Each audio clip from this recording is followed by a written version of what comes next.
Right, good morning all. Good to see you here bright and early. Um, Before I start the lecture, I wanted to make a short announcement just in case you haven't heard about it before. So if you're located in Orange County, if you live here, right now people over 40 are getting vaccinated. So notify your parents if they don't know about it yet, that they can go to FEMA site at Valencia West Campus, and they don't need an appointment for that, and they can get vaccinated starting today. Another site that is offering vaccinations for people over 40 is the convention center in Orlando, but there you need to have an appointment. So you can go to convention center's website and book your appointment there, or just Google vaccinations convention center. It will pop up the page that will lead you to the needed website. And starting from next week, all people 18 and older are eligible to get vaccinated. So you yourself can drive to Orange County FEMA site, which is located again at Valencia West Campus, or book your appointment at the convention center, Orlando Convention Center. So be sure to get vaccinated. By vaccinating, you're protecting not only yourself, but the people around you. And that's raising your social responsibility status. You'll be a responsible adult. All right, I see messages in chat. Do you know if we will be able to get it at UCF? At this point, there are no messages about it. There are no announcements about it. I think eventually, yes, but you can get it earlier at the FEMA site. They're very efficient at moving people along. They have great capacity at, I think they can do 1,000 shots a day, and they have been, not fully booked so far. So literally, like, I went on Saturday and I didn't stop once. I didn't even, there were no lines. So Hang says, I heard that if you got COVID before you shouldn't get vaccine within 6 months. Is that true? So that would be something to ask a nurse that is there. They do ask you if you had COVID if you had symptoms within the past 3 months. And you can talk with them. Okay, I'm not the good person to answer that question.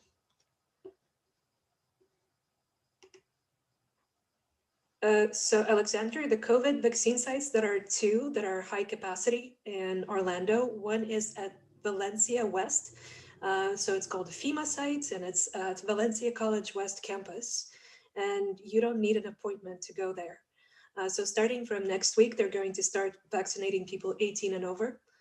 And another high capacity vaccination site is at Orlando Convention Center, but you will need an appointment there. So you will need to go to a website and register for an appointment. Christine, I'm not sure. Like I haven't gone to the convention center website, and I haven't tried registering there. So I don't know if you can register for next week or not. That's something to explore on your own. All right, let's switch to lecture. I'm done with my announcement. Oops. First, couple of reminders, as usual. So quiz 10 is open, and it's due this Wednesday, March 31st by 11:59 p.m. as usual. And quiz 11 will open the following day on April 1st, and it's not a joke. And it's going to be due on Wednesday, April 7th. And we have a short participation assignment that is going to be due today and is worth 6 points. Just to give you an idea, the participation assignments will end this week, okay? After this week, there will be no participation assignments anymore. So this is your last chance to get the participation points. So make sure you don't miss these participation assignments that are going to be available this week. Okay, so let me get the laser pointer. So on Friday, I ended the lecture with this diagram. We talked about communities and ecosystems. And I ended with this diagram, which basically puts various biomes or large-scale ecosystems onto a climatic space, okay? The x-axis here is temperature, and it's kind of funky because it goes from highest temperature to the lowest temperature, and y-axis is annual rainfall. So the temperature is mean annual temperature or average temperature over the year, and the rainfall is expressed as centimeters of water falling over the year. So in this climatic space, I discussed how basically I helped to interpret this graph, and I said that the ecosystems, the biomes, they prefer certain climatic envelope, meaning a certain range of temperature and rainfall combined. So the tropical rainforest occurs in temperatures from 30 to 20 degrees Celsius, and rainfalls from about 300 centimeters to about 450 centimeters. If somebody gives you like conditions for climatic envelope for a given location, and let's say the climatic envelope would be, the climatic conditions at a particular location of the globe would be 0 degrees Celsius and 100 centimeters of rainfall per year, and would ask you, what kind of biome is that? And using this diagram, you would be able to locate this biome. So if the mean annual temperature is 0 degrees Celsius and mean annual rainfall is 100 centimeters, you would say, well, most likely the ecosystem at this location will be taiga, or biome type in this location will be taiga, which is basically very, very cold forest. All right. Humans have drastically reduced many. Oh, before I move on, are there any questions about this graph, about this biome graph, climatic envelopes?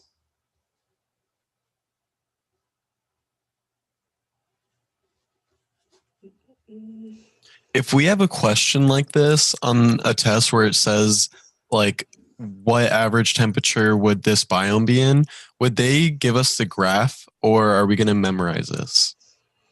No, there will be graph. I don't expect you to memorize this. I expect you to understand it. Alrighty, thank you. All right, moving on. So people have drastically reduced many natural biomes. So this map here shows the original distributions of biomes across the globe. So we see that the northern regions in here, I'm showing the Eastern Hemisphere only. The regions in light blue are tundras, and tundras are located in this climatic envelope, so they're very cold and there is very little annual rainfall in these regions. The dark blue regions are taiga, so a little bit more rainfall, a little bit higher temperature, and these kind of biomes, the major vegetation is the forest. Now, the light green regions over here is the temperate deciduous forest. The yellow regions here are temperate grasslands, and those two biomes have been changed the most drastically by us people. And can anybody kind of guess how they were changed and what are they now? What kind of biome are they now?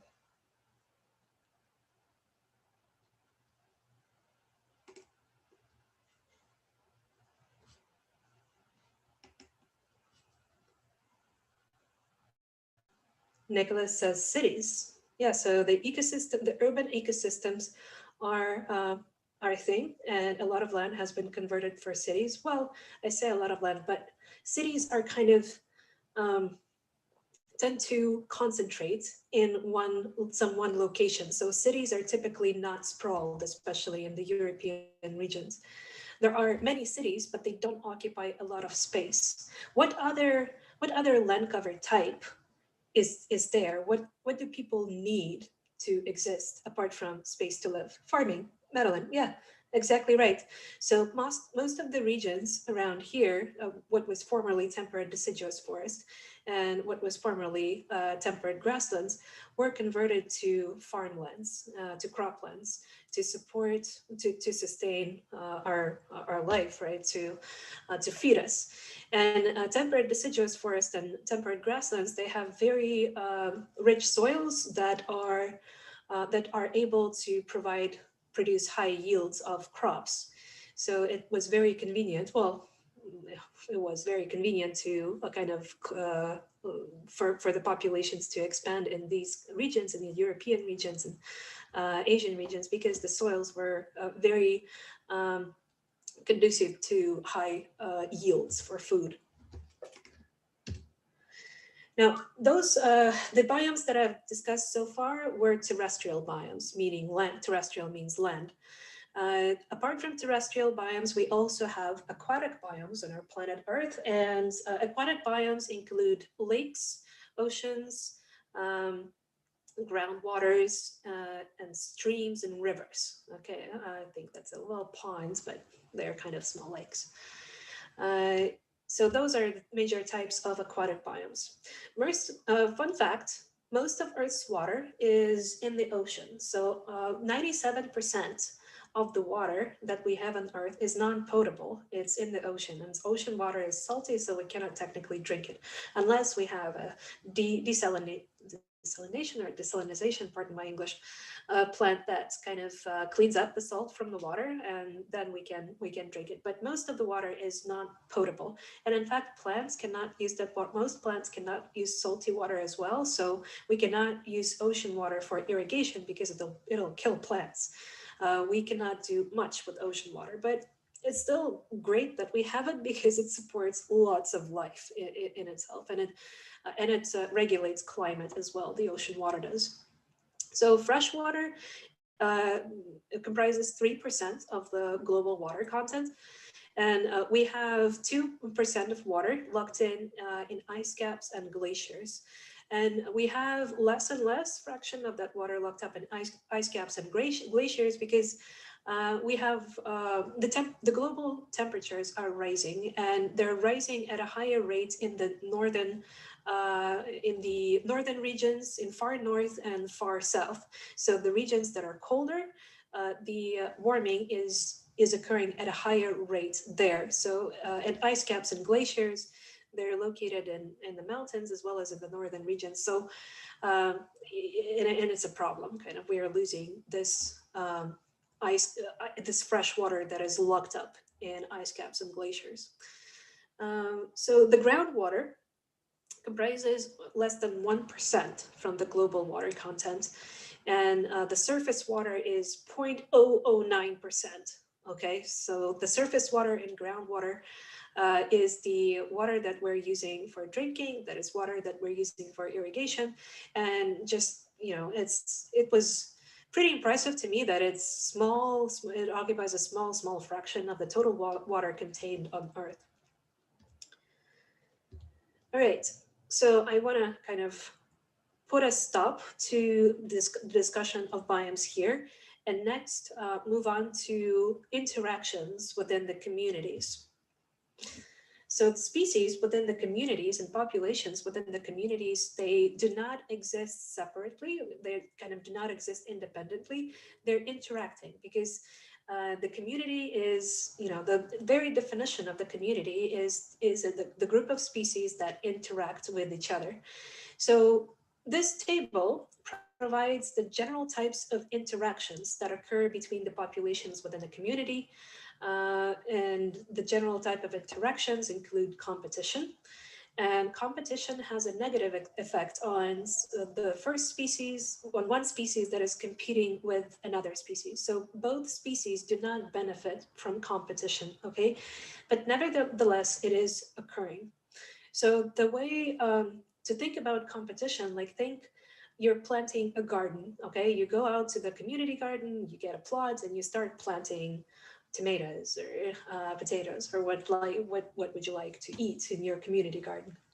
So if you watch some YouTube videos or read some books on how to plant your plants, you will see that they have pretty strict guidelines on how wide to space them apart. So when things are planted close together, when let's say two tomato seeds are planted closely together, when they sprout and start growing, the plants start competing with each other. Well, let's say we're looking at the two species. So I'm going to say, let's take a tomato plant and a potato plant. So you plant them close together, and they sprout, and as they grow bigger, they will require more water, they will require more sunlight, they will require more nutrients from the soil. So if they're placed closer together, then they will start competing for water and they will start competing for nutrients. And as a result, both plants will have stunted growth, and they will not produce as much potatoes for the potato plant and tomatoes for the tomato plant. So the potatoes will be smaller, and the tomatoes will be smaller. However, if you space them wider apart, you will get bigger plants, bigger tomatoes, and bigger potatoes. So if you space them wider apart, there will be less competition going on between the two species, and as a result, both of them will benefit from it. But if they're spaced if they're planted closer together, then both of them will have the negative effect from the competition that is going to that will go on between the two species for nutrients and water. Okay, are there any questions about the competition and why it has the negative effect on both species?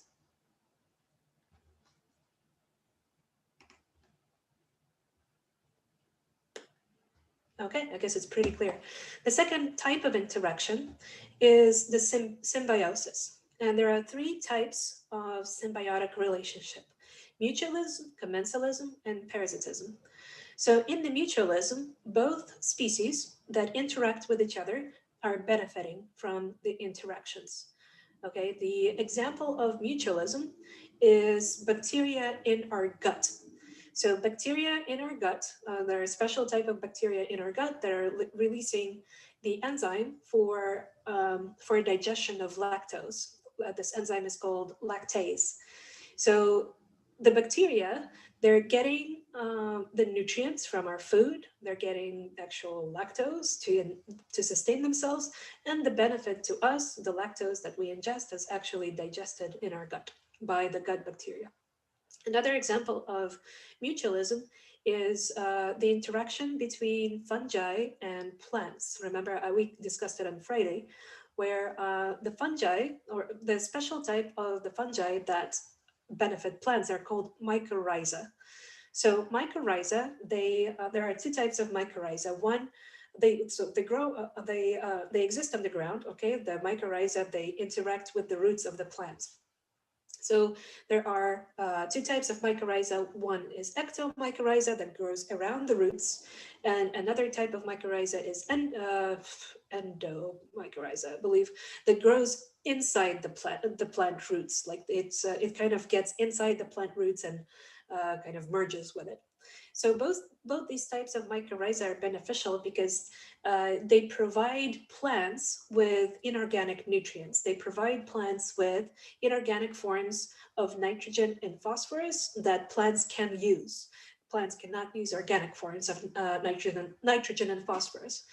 In return, plants provide mycorrhiza, or these fungi, around or in the roots with fresh sugar. So plants turn CO2 and water in the presence of sunlight into delicious sugars, and some of the sugars are directed to the roots for tissue growth, and the mycorrhiza happen to be there and get that tasty sugar from the plant.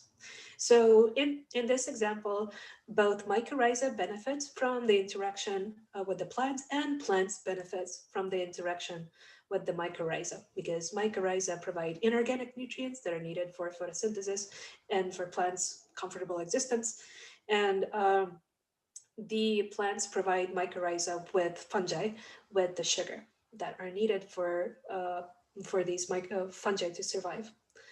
Now, commensalism is the second type of symbiosis that benefits one species, and the other species does not care at all, but does not reap any benefit or harm from this relationship. So the example of this for this relationship, for this interaction, would be a moss growing on a tree. And I'm not talking about the southern type of hanging mosses, but I'm talking about the northern forest moss. So in the northern forests, the trunks of trees are often covered with the mosses. And the trees don't benefit from it, and the mosses don't do any harm from it. But the mosses benefit from trees because it provides these, not substrate, but the habitat for the mosses to live in. It provides the moist environment with some nutrients that are there to support the life of a moss. Okay, so commensalism is the type of symbiotic interaction that benefits one species but does not do anything for the other species. And finally, parasitism is the type of interaction which benefits one species and the another species is harmed by species that benefits from the interaction.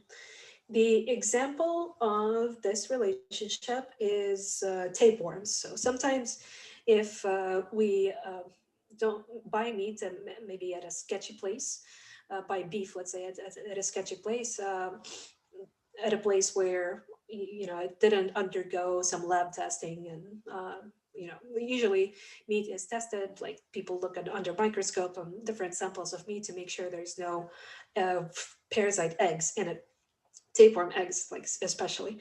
So beef, sometimes what I want to say about it. So tapeworm, there is a special kind of tapeworm that lives exclusively in beef, in cows. And people can get, especially in the countries or in the regions where meat is not tested very thoroughly, the people can ingest the raw meat and then get a parasite from it.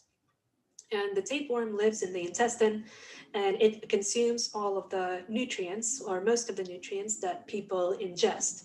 So as a result, the tapeworm, because the tapeworm gets most of the nutrients, our bodies do not. The other cells in all other cells in our bodies are kind of starving, despite that we can eat a lot of food.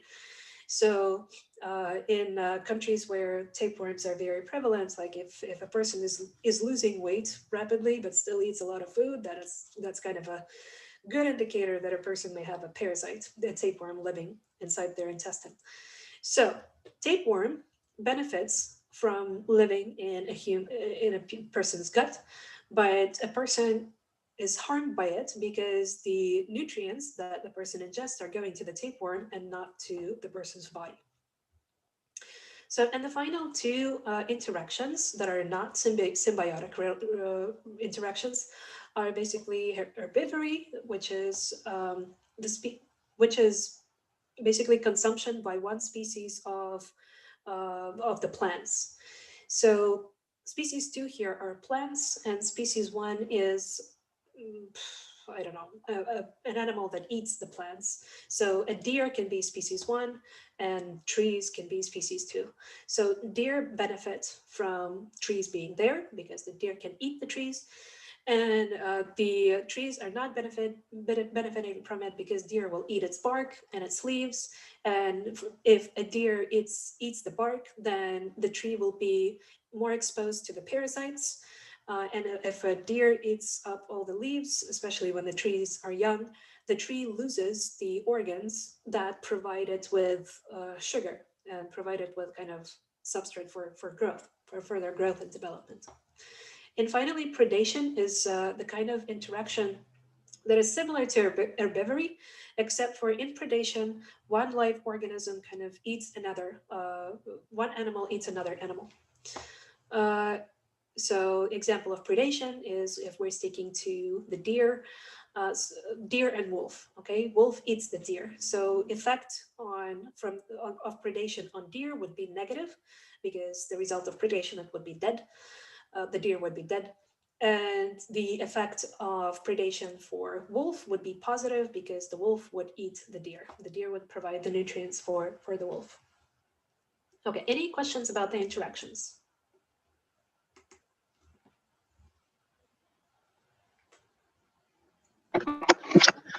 Um, is symbiosis, I mean, I know what it is. They just each benefit from each other. I just was a little curious why there's no signs there. So symbiosis is a group of interactions. So mutualism, commensalism, and parasitism are all examples, all types of symbiosis. So these three are symbiotic relationships.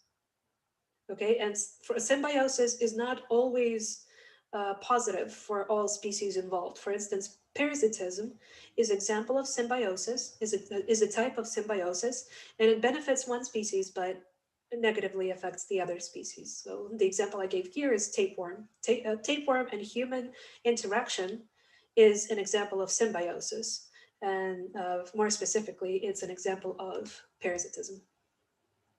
Any other questions? You're welcome, Dylan. And any other questions?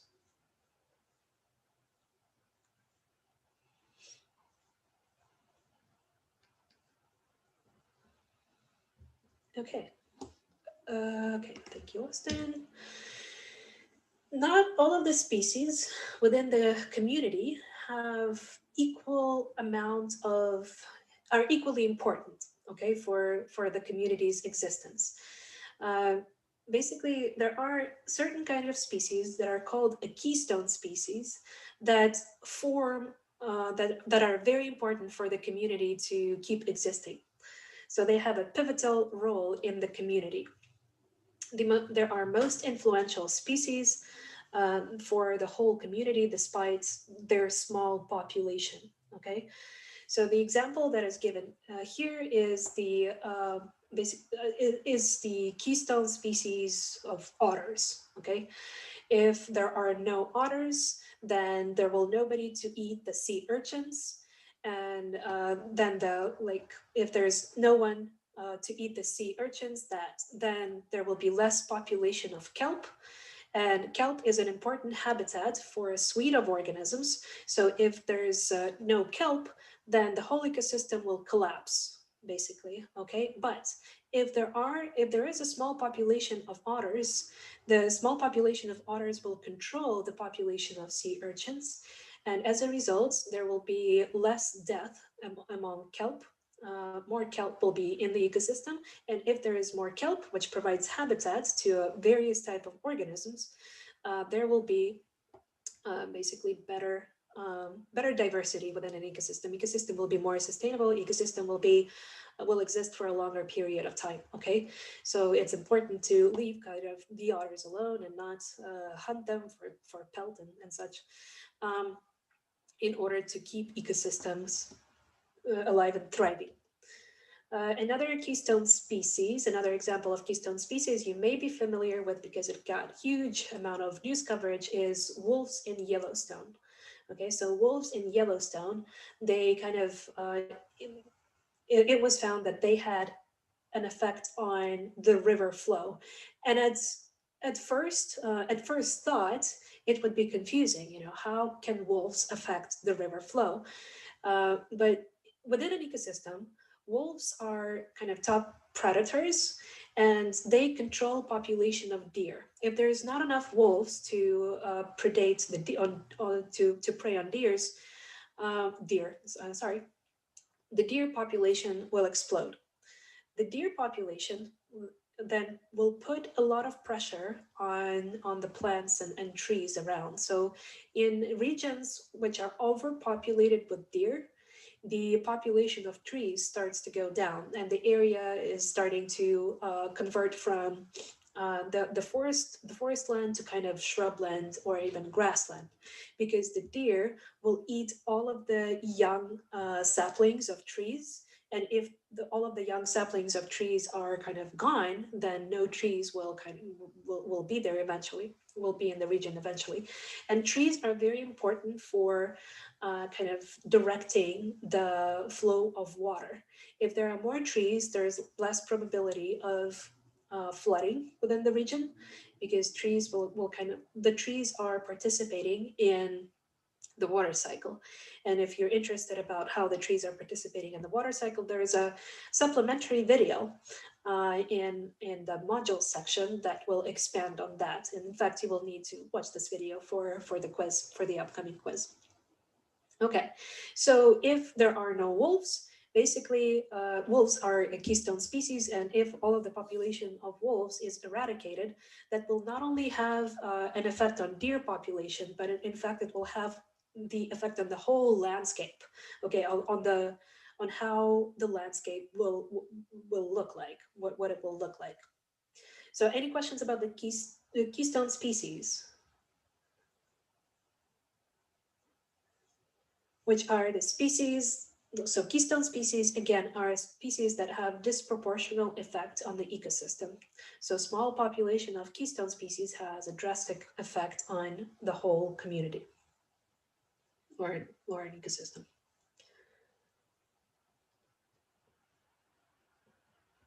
Okay, great. Some of the other properties of communities that are important to kind of know is the diversity. Diversity is measured in species richness, and species richness is the total number of species occupying a habitat. So, and there's kind of this diagram um, of the species richness versus species evenness, which is kind of a serves a function of a visual to help you understand the species richness and evenness concepts.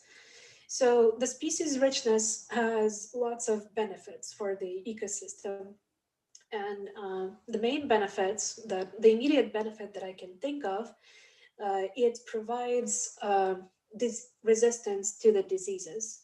Like if you think about, let's say, um, a crop that is just one species. Okay, if a farmer wants to grow a crop of one species, um, everything can go well for a couple of years, and then some disease breaks out that kind of preys the disease that the insect there will be an insect breakout that preys on that specific type of crop.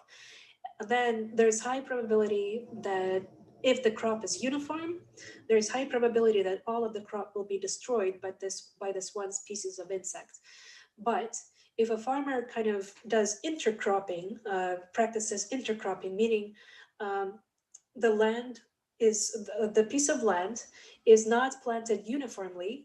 The crop is not planted uniformly on a piece of land. Several types of crops are planted in a kind of mosaic type of pattern. So, like, how can I explain this without a visual?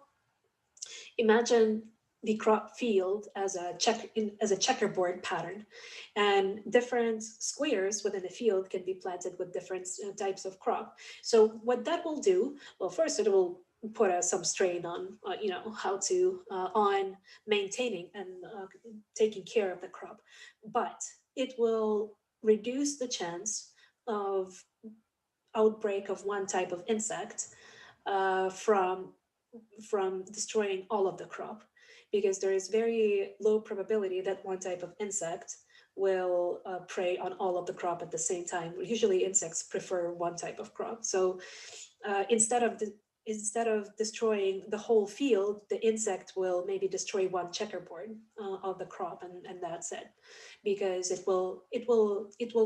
would not be able to move to other checkerboards because there would be a barrier created by another species of crop. So, and that's how this concept kind of transfers also to natural habitats, to natural ecosystems, not farmlands, but farmlands, to me personally, it kind of makes more sense. Now, another important concept in the community and ecosystem ecology is a concept of succession. And the definition of succession, it's a gradual change in a community's species composition. So, and ecologists measure species evenness and species richness over time to determine if the community is changed. So if you have if you have a piece of land, excuse me, if you have a piece of land that has just become like kind of available for the plants to grow, for instance, if a big river kind of dried out and is not a wetland anymore. So when aquatic habitat is converted to terrestrial habitat, at first no plants will grow there.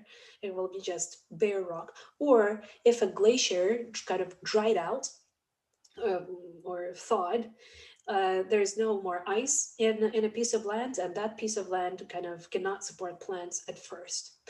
So after a certain amount of time, some organisms, some plant organisms start establishing themselves there. So first, the type of organisms called lichens are established in a piece of land.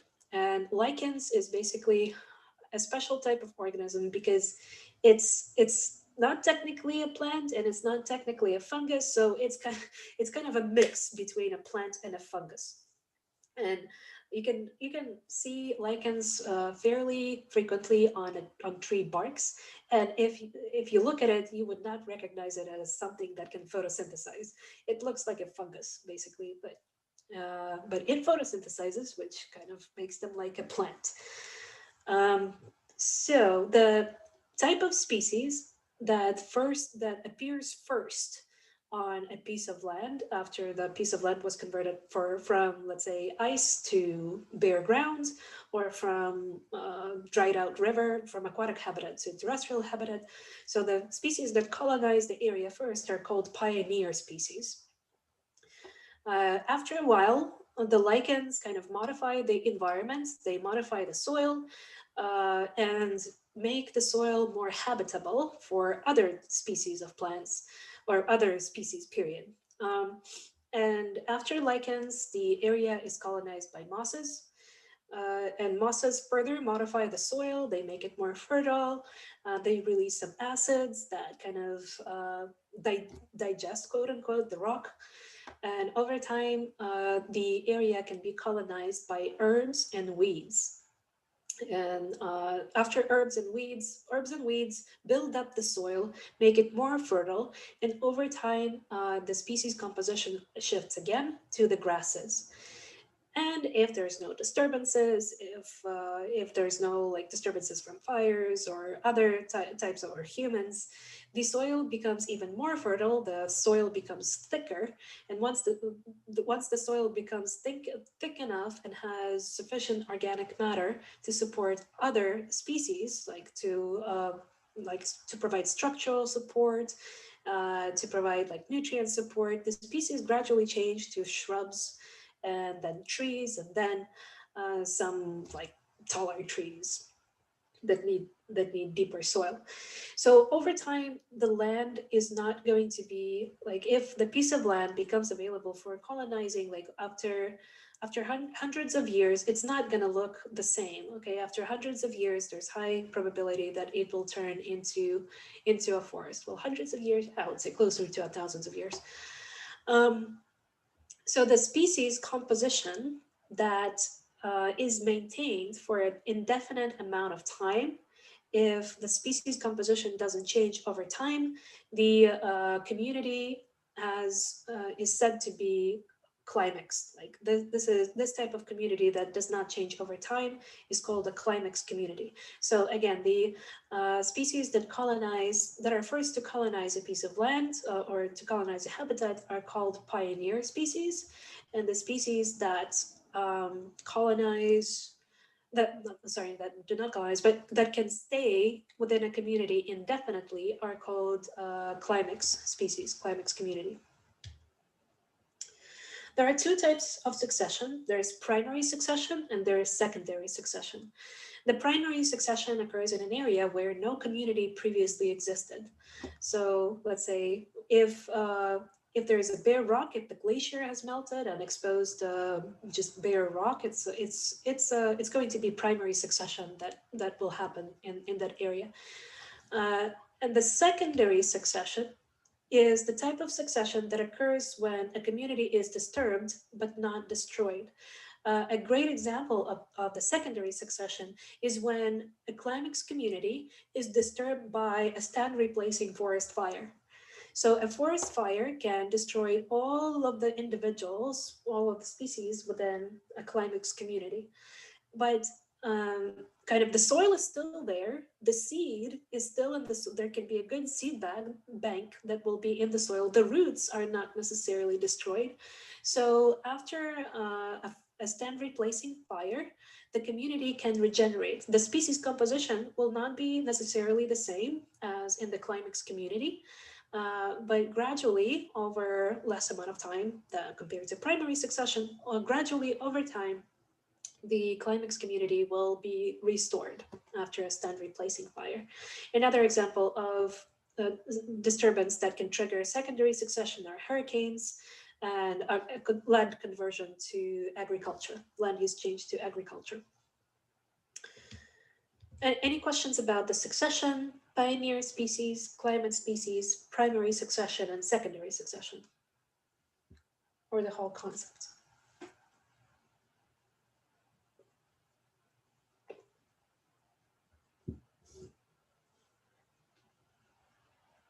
You guys still here? Paying attention?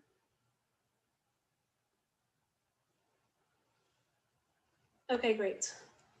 Have you studied succession before? Is this not new to you?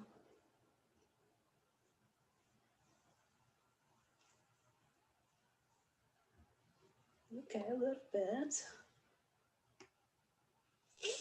So it's like a little bit off topic, but do you think like all life came from like one organism and then evolved over millions of years? Yes. Yeah. Yes. Isn't that kind of crazy? And not over millions of years, billions of years. How Life- long was Earth made? Or like, what's like So, the life of it? Earth has existed for 4.5 billions of years, and life emerged around 3.5 billions of years ago.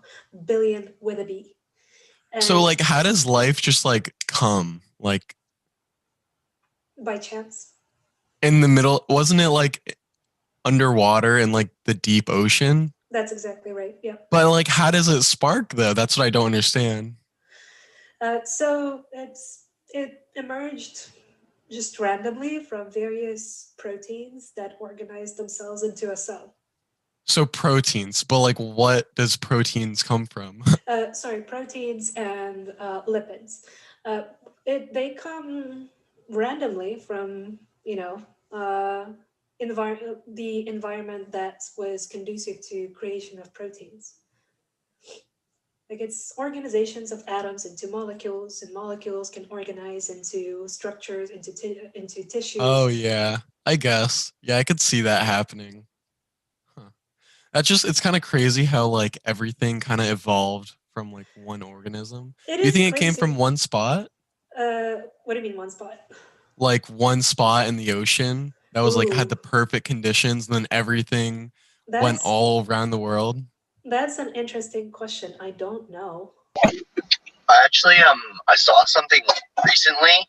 It wasn't said life first emerged from the ocean, but it said it came from pools that had high levels of chemistry that make up lipids and cells, and by these shallow pools evaporating and then being semi-filled, and this cycle of evaporation and refilling basically was what the first thing that lipids and basic proteins had to survive, and what one of the working theories is that over time, draining these little pools and filling them back up, that eventually, cells were a type of cell was created so it could always survive, no matter if there was water there or not water there. You know what? It's a new What? competing theory with the ocean one, because they said in their research they couldn't find any evidence that life could have started in the ocean because of the salt content. Although they're still looking into like volcano vents underground and stuff. But no, it is cool. It's crazy. We don't even know the answer yet. So we Yeah, the have crazy thing is everything is just a theory. Like we'll never really know the answer, you know? well, someday we might know the answer. Maybe. But you know what? Let me Years from now. during our last week, the schedule is TBD, to be determined. So I before the spring break, I wanted to conduct a poll to kind of gauge what's your guys' interest. Like, what would you like me to cover, biology related, in the last week? So how about I do a lecture on the origin of life, on the theories of origin of life, and like uh, how the life basically emerged. So would that be something that you'd like to know more about? I mean, that seems like a pretty cool topic to me. Okay, good. Great. So I'll still conduct a poll, but I'll just make a note to myself that this should be one of the lectures. All right, back to succession. Any questions about succession? Primary species, climax species.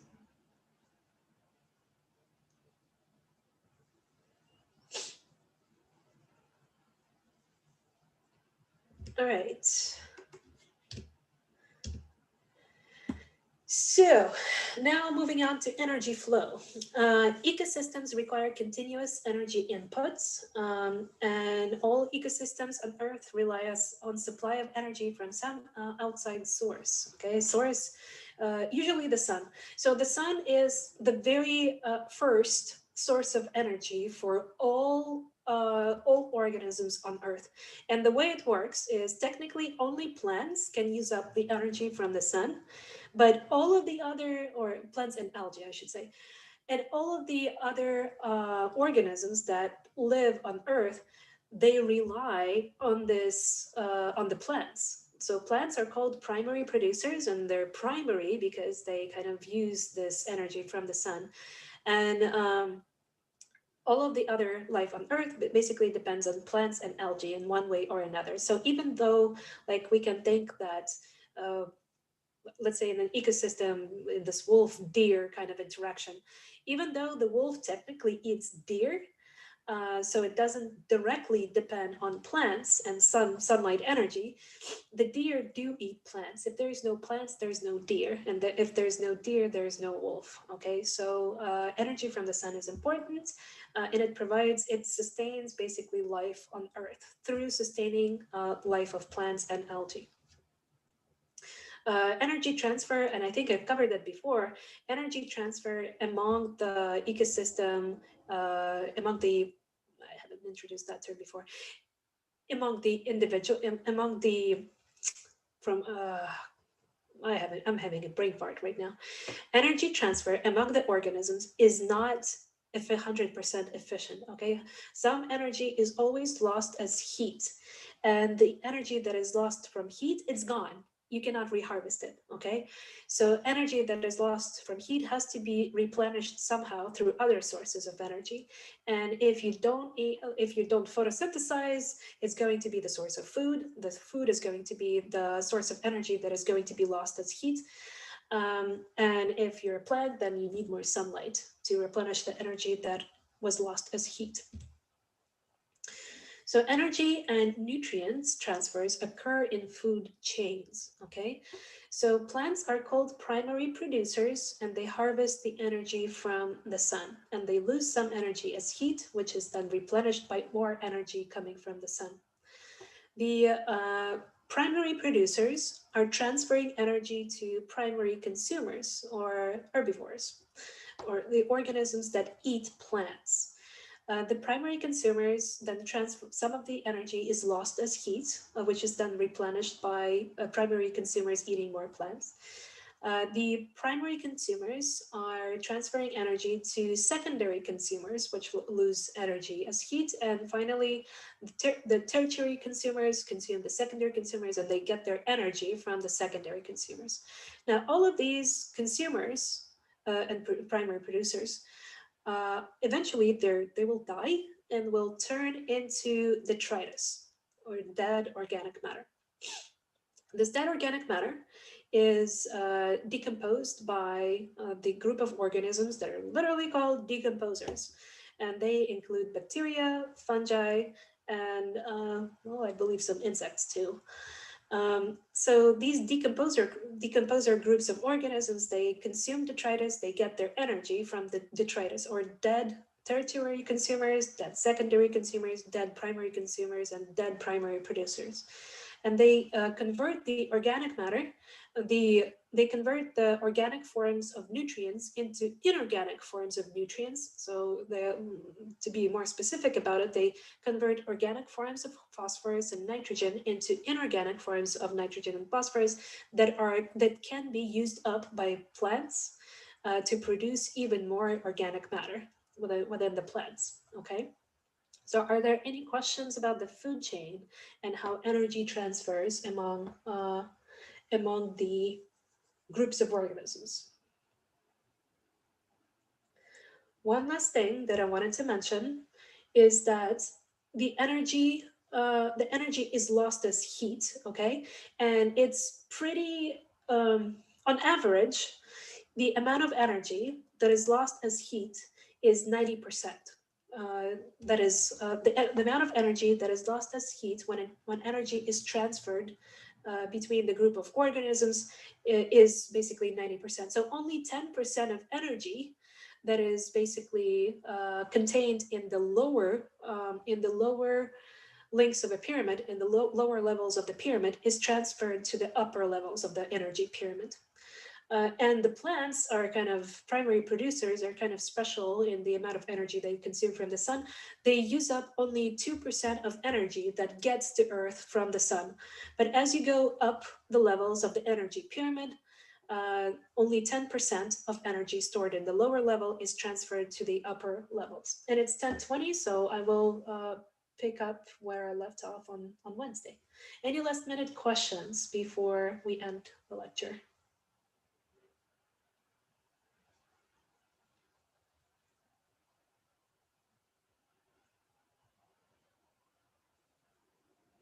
All right, well, see you guys on Wednesday.